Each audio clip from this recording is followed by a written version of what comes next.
Berbagai penjuru Nusantara, pendidik mulia terpanggil jiwanya, melangkah dalam satu cita.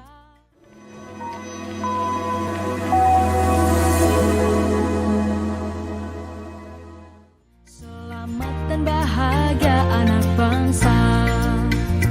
Tanam pendidikan beri filosofi. Bismillahirrahmanirrahim. Assalamualaikum warahmatullahi wabarakatuh, Ustaz. Waalaikumsalam warahmatullahi wabarakatuh. Gimana kabarnya? Alhamdulillah sehat, Ustaz. Dalam Ustaz, apa kabar? Alhamdulillah sehat. Gimana sekolah, Ustaz? Alhamdulillah Masih aman ya? aman. Aman terkendali. Iya. Insyaallah aman semua. Izinkan saya nih, Ustaz, mau ambil tugas terkait dengan wawancara terkait dengan dilema etika, atau mungkin ada dua benar atau salah, ataupun benar lawan benar gitu. Ya. Nah, jadi pada pagi hari ini izinkan saya bertanya-tanya terkait dengan mungkin pengalaman Ustadz sebagai kepala sekolah maupun sebagai guru penggerak yang sudah berjalan lebih awal dari kami. Ustadz, izin udah berapa lama Ustadz menjadi kepala sekolah, Ustadz? Menjadi kepala sekolah itu baru sebenarnya, Ustaz. Baru mulai tugas itu awal Februari. Awal Februari ya? Ya, tapi di SK-nya tanggal 28 Januari. Berarti kurang lebih Februari, Maret, April, Mei, Juni, Juli, Agustus, September, Oktober. Kurang lebih 9 bulan, Ustaz. Alhamdulillah. Berjalan. Kalau pengalaman dari organisasinya? Kalau pengalaman, alhamdulillah cukup banyak, Ustaz. Karena sampai detik ini kami khususnya di Yayasan Al-Fitiah ini diamanahkan sebagai ketua pramukasid Al-Fitiahnya. Jadi SD, SMP, SMA itu di bawah kami. Terus sebelumnya kami juga wali kelas, Ustaz. Wali kelas itu kurang lebih ya dari tahun 2012, Ustaz. Hari ini. Cuman kepala sekolahnya baru kemarin. Setelah lulus guru penggerak kan. Pastinya udah banyak lah melihat senior-senior kita di sini kan, yang sudah sepuh-sepuh.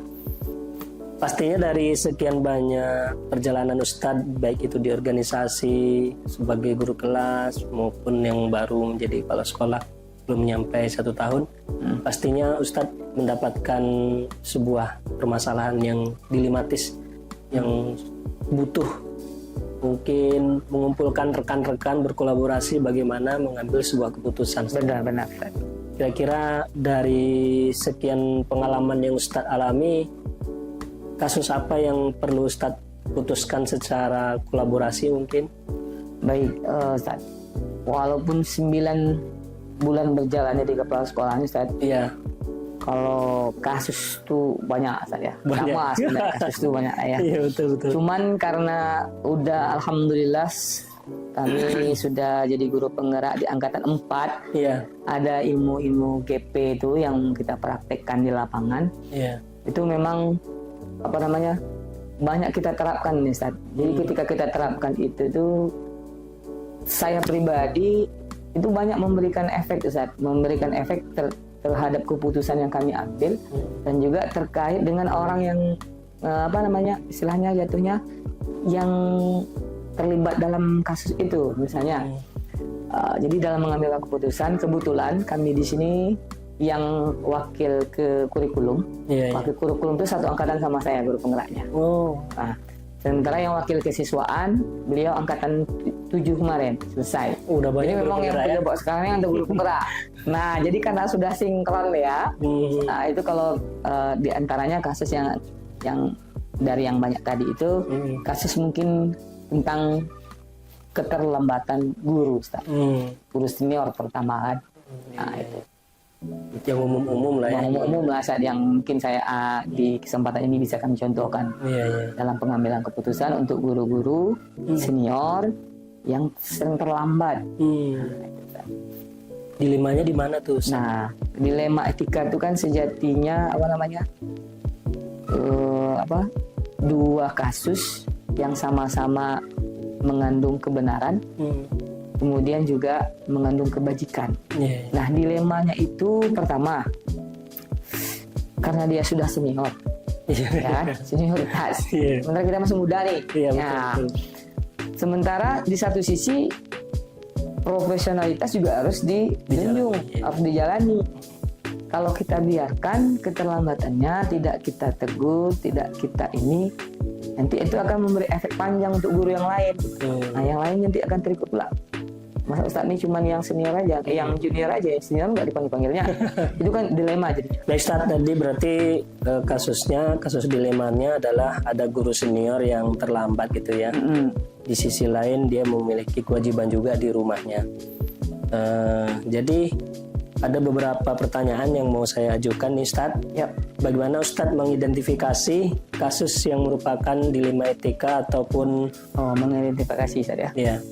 Untuk mengidentifikasi kasus tersebut yang termasuk dilema etika itu, pertama Ustadz kita panggil gurunya, kita tabayunkan, nanti kita setelah melakukan wawancara dengan beliau, terus juga kita lihat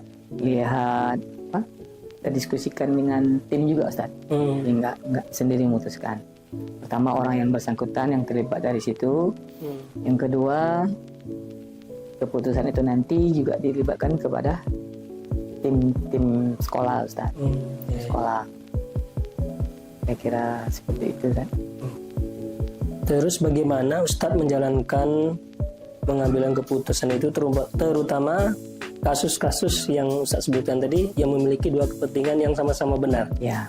Gimana Ustadz menjalankannya? Untuk menjalankannya, pertama Ustadz, untuk keputusan itu memang harus setelah kita tadi panggil yang bersangkutan, terus kita buat komitmen bersama. Kalau kasus itu kan seperjalanan waktu ini kita memang harus kontrol, Ustadz. Iya, benar. Kontrol.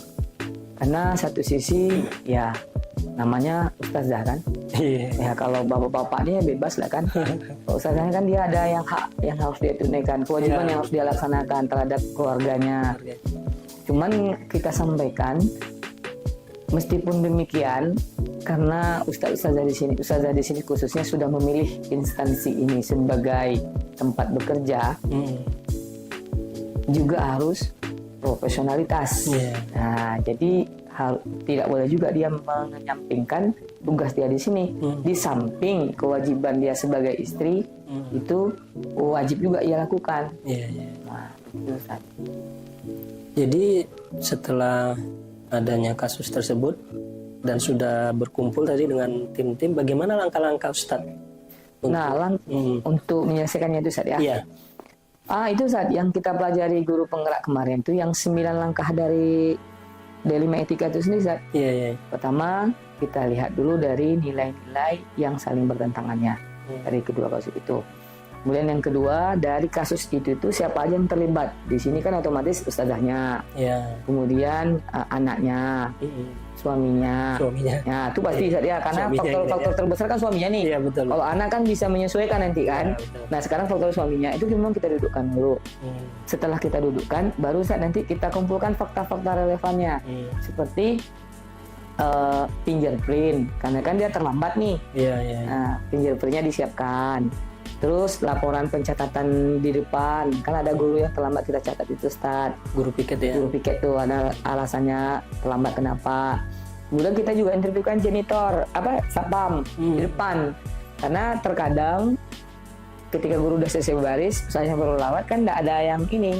Kita tanya juga satpam, soalnya dia tanya berapa, gitu. Jadi kita kumpulkan fakta-fakta yang mendukung tadi. Kemudian baru nanti yang keempat itu kita uji benar atau salahnya, Ustaz. Benar atau salahnya. yaitu di dalamnya legalitas, regulasi, ada restitusi itu, kemudian baru nanti ada kita uji lah benar atau salahnya itu saat. Nanti yang baru kita di akhir itu baru kita buat keputusan. Tapi setelah tadi yang panjang itu saat kita rembukkan dulu bersama nih, baru kita bentuk dalam suatu keputusan.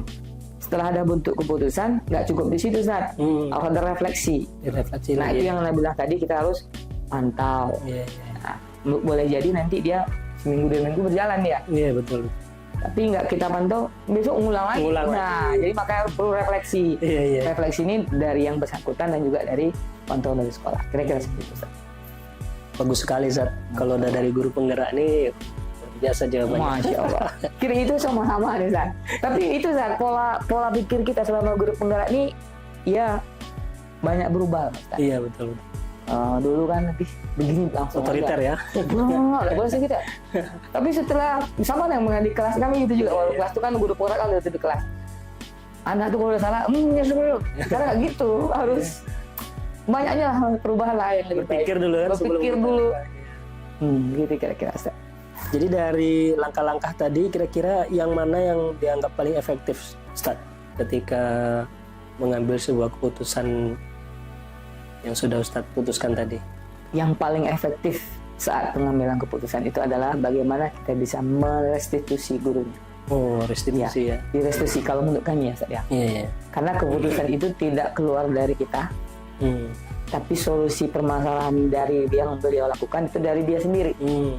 Jadi di sini tidak ada yang merugikan, bahkan diuntungkan. Siapa yang diuntungkan? Sekolah, di pihak sekolah diuntungkan. Yang dirugikan nggak ada, Ustadz. Nah, lain hal kalau kita yang memutuskan, itu mungkin ada unsur keterpaksaan, ada unsur yang lainnya. Nah, kalau dari kami yang restitusi itu Ustaz, menurut kami Ustaz. Karena lebih lepas kan itu dari beliau sendiri, otomatis dia bisa melaksanakannya. Kira-kira gitu. Karena udah banyak guru penggerak sini udah terbiasa ya. 3 restitusi ya. Alhamdulillah Ustaz, di sini tahun ini ada 9 Ustaz. 9 guru penggerak. Luar biasa. 9 guru penggerak, Masya Allah. Dan 3 guru penggeraknya pejabat sekarang. Yang strategis ya. Iya, Masya Allah. Jadi inilah bisa kolaborasi. Pasti dalam menerapkan langkah-langkah tadi pasti Ustadz menghadapi tantangan Ustadz. Betul. Kira-kira tantangan apa yang Ustadz hadapi? Nah, tantangan itu pasti ada, apapun segala permasalahan itu pasti ada tantangan saja. Terutama tantangan bagi guru-guru kita yang mungkin pemikirannya belum grow mindset.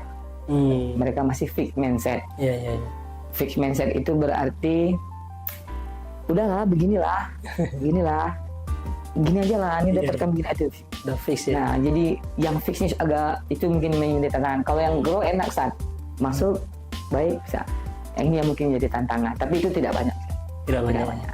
Ya, paling ya beberapa lah.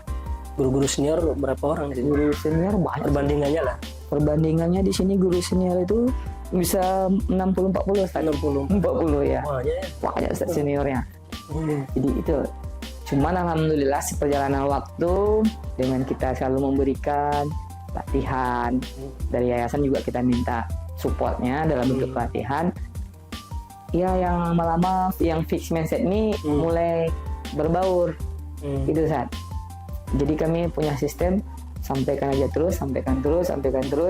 Nanti dia jadi kebiasaan. Iya betul. Kayak gitu ya Ustaz. Dan kami tidak mengkat Ustaz. Cuman kami menandai aja. Oh begini masih pemikirannya. Memetakan lah istilahnya. Ini guru yang fix, ini guru yang grow mindset. Jadi saat udah kita kumpulkan, jadi apa solusinya? Kita cari solusi sama-sama. Kira-kira. Yang berjalan ya restitusinya ya. Alhamdulillah Ustaz, berjalan Ustaz. Iya. Jalan. Jadi saat misalkan ada dilema-dilema yang lain nih, gimana Ustadz menentukan jadwal atau prosedur untuk apa kan ya? Kalau misalkan dia kompleks atau yang sedang, gitu. Gimana Ustadz mengelolanya? Oke, biasanya saat kasus-kasus kayak gitu tuh fleksibilitasnya. Fleksibel ya?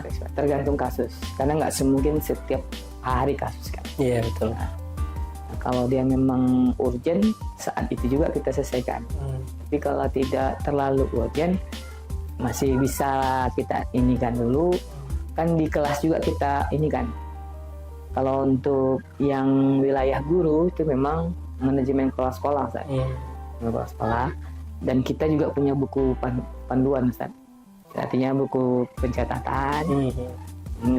Nggak baru sekali langsung kita ini kan, nggak. Memang ada tahap-tahapannya. Jadi memang lebih kepada fleksibilitas sih, Ustaz. Jadi kalau memang hari itu harus diselesaikan, ya itu memang harus kita selesaikan, Ustaz. Iya ya, harus segera. Mustahak dia. Nah, kalau ini pasti banyak ya Apa itu, Ustaz? faktor atau orang yang mempermudah pengambilan keputusan ini, kira-kira Wah, ini Masya Allah nih, Ustaz. Nah, kalau sekarang Alhamdulillah, Ustaz, faktor-faktor yang mempermudah pengambilan keputusan tuh, Alhamdulillah di sekolah kita, Ustaz, dari atas itu sudah supportnya sudah luar biasa. luar biasa ya. Kalau tidak luar biasa, tak mungkin kita punya 9 guru penggerak, Ustaz. Iya, betul, Nah, itu aja, Ustaz. Supportnya, Alhamdulillah supportnya dari yayasan, kabit, direktur sekolah, guru-guru itu sudah. Alhamdulillah sudah. Alhamdulillah, Ustaz. Men. Wah, saya banyak mendapat inspirasi nih dari Ustaz nih. Kira-kira dari pembelajaran pengalaman yang Ustadz ambil tadi, kira-kira apa pembelajarannya, Ustaz? Pembelajarannya yang pertama, Ustaz, kalau kita di atas ini dalam pengambilan keputusan itu memang kita harus tidak hanya memikirkan keputusannya, tapi juga harus kita berikan rasa Nuraninya ya, Iya. empatinya ya. empati kita. Keputusan yang kita berikan, kita kira-kira kita putuskan itu efeknya kemana? Efeknya kemana? Jadi kita memang harus berupaya menyeimbangkan, Ustaz. Tidak terlalu kepada individunya, tidak juga lalu memberikan efek kepada sekolahnya. Karena sejatinya dua-dua ini kan memang harus berjalan gitu katanya. Jadi memang harus kita perlu menyeimbangkan, Ustaz. Rasa empati terus ketegasan dari kita gitu. Nggak bisa juga kita empati terus, kita harus tegas juga. Iya, Satu betul. sisi harus tegas, tapi nggak boleh juga kita harus tegas terus. Iya. Karena efek juga panjang, Ustaz, gitu. Nah, bisa saja sih tegas, cuman efeknya nanti agak kurang berkenan kita menerimanya. Maka kita harus menyeimbangkan dua hal ini, Ustaz. Rasa empati dan ketegasan dalam bentuk profesionalitas tadi. Saya kira seperti itu. Baik, Ustaz, terima kasih banyak, Ustaz. Masya Allah. Waktu juga nih, mungkin Ustaz juga banyak kesibukan juga. Yang pertama kami ucapkan terima kasih, Ustaz, ya. Sama-sama, Mas Amri. Sudah mengganggu waktunya ini. Nggak aman. Kalau sharing insya Allah aman. Iya. Dan insya Allah pun dengan pengalaman Ustadz pun bisa jadi saya terapkan juga nanti di sekolah. Amin. Mudah-mudahan. Terima kasih, Ustaz. Jazakumullah khair. Afwan, Ustaz.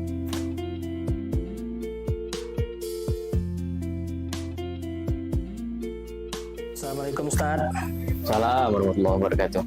Selamat siang, Ustadz. Yang Gimana kabarnya, Ustadz? alhamdulillah. Ini, Ustadz, saya mau mengganggu waktu Ustadz nih, mau berbincang-bincang terkait dengan pengalaman Ustadz mengambil sebuah keputusan terkait dilema etika ataupun bujukan moral.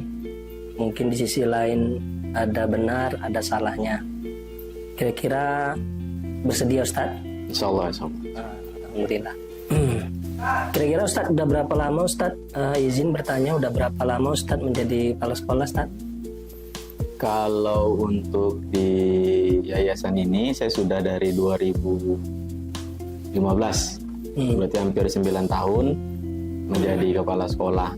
Selain itu juga menjadi koordinator kepala sekolah dari yayasannya. Jadi membawahi semua kepala sekolah yang ada di Yayasan Ihsan Utama. Oh, direktur berarti ya? Koordinator kepala sekolah lebih tepat. Koordinator ya? Iya. Kalau pengalaman organisasi, Ustadz? Kampus sih banyaknya ya. Kampus ya? Dalam organisasi ya. Karena di sini saja sudah cukup repot dengan kegiatan-kegiatan sekolah. Jadi Kalau swasta full day, Ustadz, full ya? day ya. Kita masuk jam 7 pulang jam. Apalagi kepala sekolah kan harus paling terakhir pulangnya. Betul.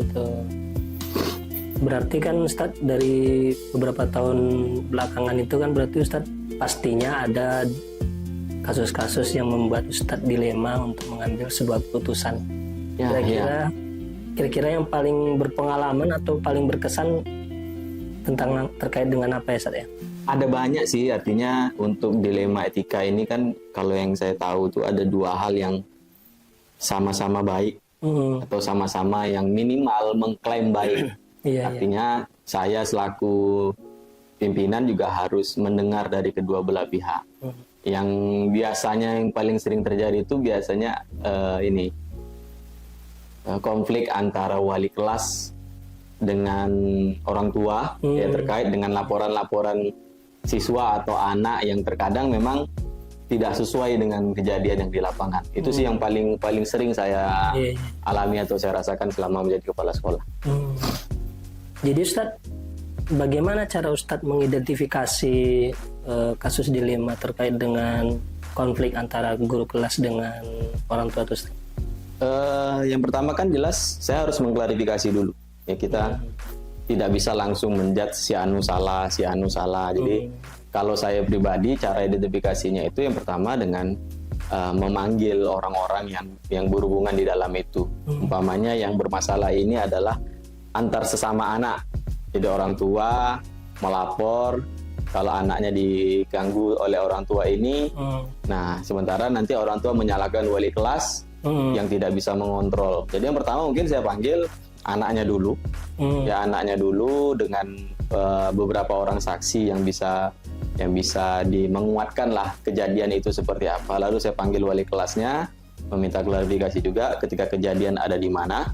Setelah itu baru nanti berdasarkan itu baru saya bisa ngambil kebijakan terkait dengan laporan dari orang tua. Karena orang tua pasti mendengar saja dari anak, tidak langsung berada di lapangan. Betul. Jadi Ustadz, bagaimana cara Ustadz untuk mengambil sebuah keputusan yang mungkin tadi ada dua sisi mata pisau yang mungkin saling berseberangan gitu ya? Gimana caranya, Ustadz? Kalau dari beberapa pelatihan yang saya ikuti itu, salah satu targetnya adalah menang-menang. Artinya bukan menang kalah atau kalah-kalah. Win-win solution. Win-win solution. Artinya kedua belah pihak itu merasa tidak dikucilkan atau tidak dipojokkan dari apa yang saya lakukan.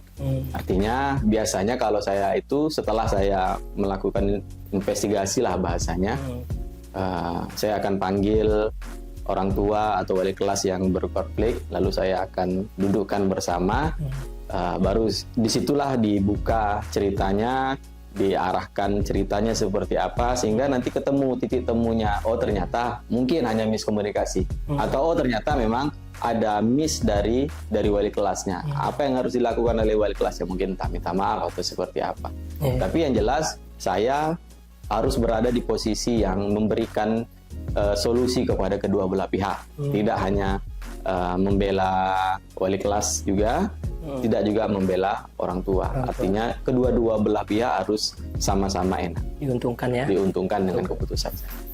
Kira-kira untuk mengambil sebuah keputusan tadi tentu Ustadz ada langkah-langkahnya kan? Untuk mengambil keputusan. Kira-kira langkah-langkah apa yang Ustadz tempuh untuk keputusan ini sama-sama win-win solution kata Ustadz tadi? Ya, langkah yang pertama itu memang mengumpulkan informasi dulu, itu yang paling utama dulu. Karena terkadang memang anak ini apa yang dirasakan di sekolah, ketika dia disakiti umpamanya, dia menyampaikan di bagian yang dia disakiti saja, tanpa dia menceritakan awal mulanya. Atau bahasa pepatahnya itu kan tidak mungkin ada asap kalau tidak ada api. Ya, betul. Entah mungkin kalau di posisinya ternyata anak memang betul-betul disakiti di situ oleh temannya, sehingga orang tua harus komplain, sementara wali kelas tidak menanggapi gitu. Ya, yang jelas pertama kali yang saya lakukan ya mengumpulkan informasi, entah itu dari anaknya sendiri, dari orang-orang sekitar anak, entah itu temannya atau abang-abang atau adik-adiknya yang berada di sekitar kejadian, terus ada wali kelas, guru, dan nanti juga kerjasama dengan wakil. Jadi tidak melulu saya yang mencari informasi terlebih dahulu, jadi saya hanya bisa mendapatkan informasi dari wakil-wakil saya, karena sudah ada pendelegasian dengan wakil, terutama bagian kesiswaan. Wah, bagus sekali nih Ustaz. Atau ada yang lain Ustaz, langkah-langkahnya? Ya itu tadi, jadi setelah dapat informasi dari semua hal yang berkaitan dengan itu, baru kami mencari langkah selanjutnya dengan cara memanggil orang-orang yang bermasalah itu. Baru setelah itu saya bisa ngambil keputusan apakah ini termasuk dilema etika atau memang ini ada memang miskomunikasi dari kinerja. Gitu. Kira-kira dari mungkin ada beberapa langkah yang pernah Ustadz terapkan, kira-kira yang mana yang paling efektif, Ustadz? Langkah-langkah untuk mengambil sebuah keputusan. Saya pernah coba dengan waktu awal-awal menjadi kepala sekolah di mana saya belum begitu paham dengan dilema etika atau manajemen diri dan organisasi. Saya awal-awal menjadi kepala sekolah mencoba untuk membela guru saya dulu. Ternyata tidak efektif. Artinya di satu momen ternyata yang salah memang wali kelas atau guru yang ada di sekolah, mungkin ada lepas kontrol atau lepas dalam mengelola kelas gitu. Saya juga pernah coba langsung membela orang tua, tapi juga ternyata tidak efektif. Ya, yang memang yang paling efektif yang saya lakukan sekarang itu memang saya harus betul-betul mengumpulkan semua informasi itu, fakta-faktanya, sehingga saya punya data-data. Tidak mengambil keputusan dalam sepihak saja, membela si anu, tidak. Saya mencoba berdasarkan data itu. Ini loh datanya, ini loh ma, anaknya seperti ini ternyata di kelas. Oh ternyata memang anak mama ada diganggu temannya atau tidak kurang mendapatkan perhatian dari wali kelas. Apalagi faktornya, mungkin wali kelasnya kenapa? Entah dia lagi sakit. Cuman nanti pada saat itu mungkin mood anak jadi kurang baik, umpamanya. Jadi ngelapor ke guru, ke orang tua kalau dia tidak diperhatikan oleh gurunya. Padahal bisa jadi mungkin gurunya sedang sakit atau sedang kurang enak badan. Itu aja sih kalau yang paling efektif saat ini memang mengumpulkan informasi, setelah itu baru mengklarifikasi dari informasi itu. Dianalisa ya, data-data yang sudah didapatkan. Wah, bagus sekali itu, Ustadz. Jadi pasti tentunya selama berjalan tahun Ustadz menjadi kepala sekolah pasti banyak tantangan untuk mengambil sebuah keputusan. Ya. Kira-kira tantangan apa yang paling sulit yang pernah Ustadz alami? Menahan ego. Menahan ego. Artinya apalagi laki-laki gitu. Iya, laki-laki terus tiba-tiba didatangi orang tua yang komplain umpamanya dengan bahasa yang mungkin bagi sebagian orang kurang mengenakan. Bagi sebagian orang ini memancing emosi semua segala macam, dan itu memang tantangan terberat. Artinya bisa malah di awal-awal itu ya memang saya sering berdebat sama orang tua, tapi setelah ya sedikit banyaknya lama menjadi kepala sekolah, menjadi ini ya jauh lebih bisa mengontrol diri. Jadi tantangannya itu, tantangan terbesarnya mengontrol ego sendiri. Artinya ketika bertemu dengan orang tua, ketika guru menjelaskan, ketika mendapat informasi dari anak, nah kira-kira kan ini yang mana harus saya dengar nih? Iya, betul. Nah, si anak bilang seperti ini, nanti saksinya bilang seperti ini, nanti orang tuanya bilang seperti ini, nanti gurunya juga bilang seperti ini. Nah itu yang menjadi ini ya, tantangan terberatnya. Betul. Tentu kan kita bisa melihat juga, oh ini anaknya ngomongnya betul, atau oh ini wali kelasnya ngomongnya betul. Nah itu sih tantangannya, mengendalikan itu. Mengendalikan ego ya. Oke, Ustadz, dari beberapa tahun Ustadz menjadi kepala sekolah tentu kan banyak kasus tadi kan. Bagaimana cara Ustadz memanajemen penjadwalan atau prosedur-prosedur apa mungkin yang ingin Ustadz terapkan selama menyelesaikan dilema tadi? Kalau jadwal, sebenarnya kan yang kejadian-kejadian ini bukanlah kejadian yang terjadwal, atau itu kejadian insidental. Artinya bukan kejadian yang oh ini tiap bulan harus ada, ini tiap 3 bulan harus enggak sih. Artinya itu kejadian yang insidental. Tapi kalau untuk gurunya itu biasanya memang ada evaluasi bulanan. Nah di dalam evaluasi bulanan itulah yang selalu saya sampaikan, pengontrolan, jaga kinerja.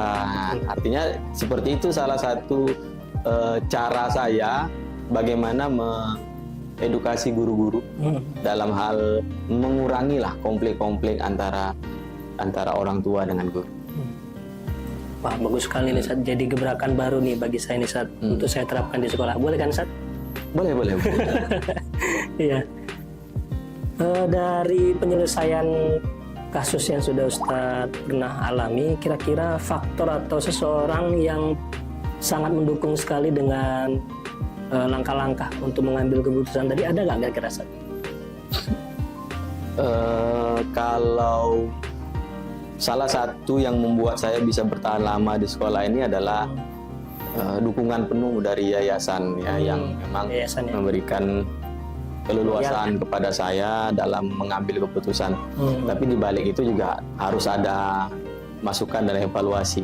Ya salah satunya mungkin yang punya faktor terbesar ya yayasan, yang selalu mendukung apapun keputusan saya, yang selalu membackup apapun keputusan saya.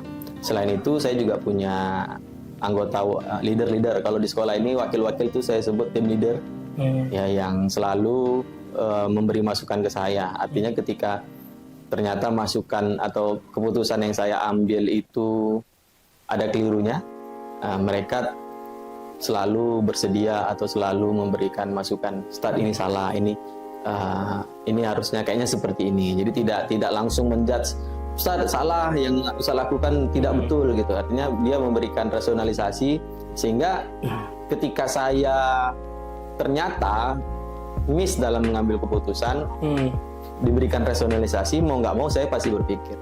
Tapi kalau langsung dibilang Ustaz salah, itu pasti kita selaku kepala sekolah ya ada ego kan, ego pimpinan kan. Itu. Kalau saya memang itu yayasan dan anggota leader, tim-tim Kolaborasi leader lah ya. Kolaborasi yang mulia. Wah bagus sekali nih Ustaz, jadi inspirasi saya jadinya. Jadi dari pengalaman Ustadz yang sudah sekian tahun menjadi kepala sekolah, kemudian sekarang dipromosikan lebih tinggi lagi menjadi koordinator kepala sekolah di setiap instansi yayasan. Kira-kira pembelajaran atau pengalaman apa yang paling berkesan Ustadz dalam mengambil keputusan? Kalau dari beberapa tahun yang saya jalani itu memang timing dalam mengambil keputusan. Timingnya ya. Ya, pembelajarannya itu yang paling saya rasakan perbedaannya itu memang timing saya dalam mengambil keputusan. Artinya gini,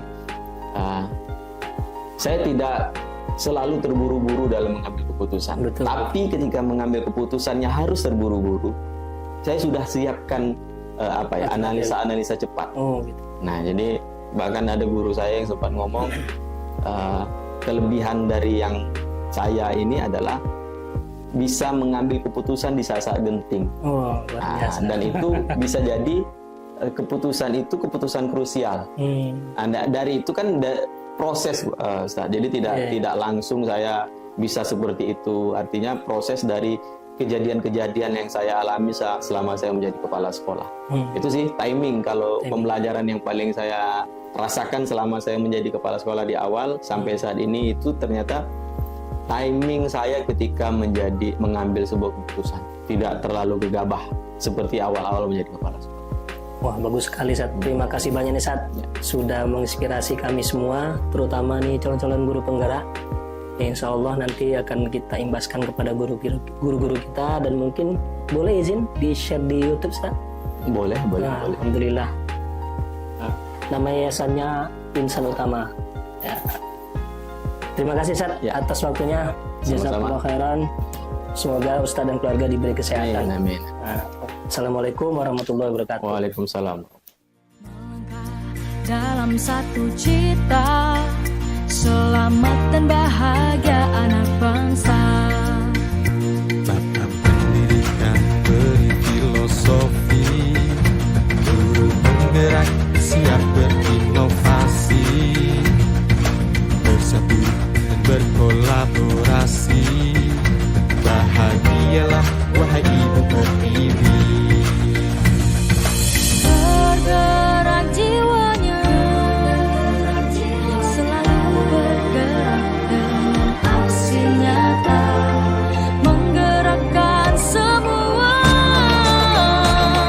mewujudkan generasi emas. Kami guru penggerak, kita